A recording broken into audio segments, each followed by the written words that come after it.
நம் ஆண்டவர் இயேசு கிறிஸ்துவின் நாமத்தினால் மகிழ்ச்சியும் சமாதானமும் நம் அனைவரோடும் இருப்பதாக.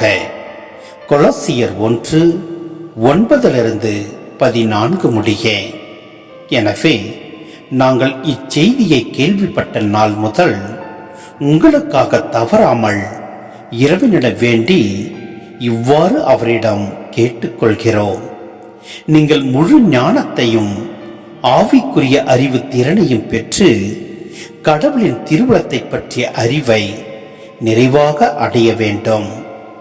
நீங்கள் அனைத்திலும் ஆண்டவருக்கு உகந்தவற்றை செய்து அவருக்கு ஏற்புடையவர்களாய் நடந்து கொள்ள வேண்டும்.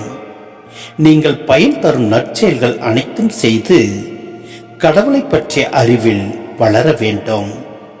நீங்கள் முழு மன உறுதியோடும் பொறுமையோடும் இருக்குமாறு தம் மாட்சிமிகு ஆற்றலுக்கேற்ப தம் வல்லமையால் அவர் உங்களுக்கு வலுவூட்ட வேண்டும். மகிழ்ச்சியோடு தந்தையாம் கடவுளுக்கு நன்றி செலுத்துங்கள். அவர் இறை மக்களுக்கான ஒளிமயமான உரிமை பெற்றில் பங்கு பெற உங்களை தகுதி உள்ளவராக்கியுள்ளார். அவரே இருளின் அதிகாரத்திலிருந்து நம்மை விடுவித்து தம் அன்பார்ந்த மகனின் ஆட்சிக்குட்படுத்தினார். அம்மகனால் தான் நாம் பாவ மன்னிப்பாகிய மீட்பை பெறுகிறோம்.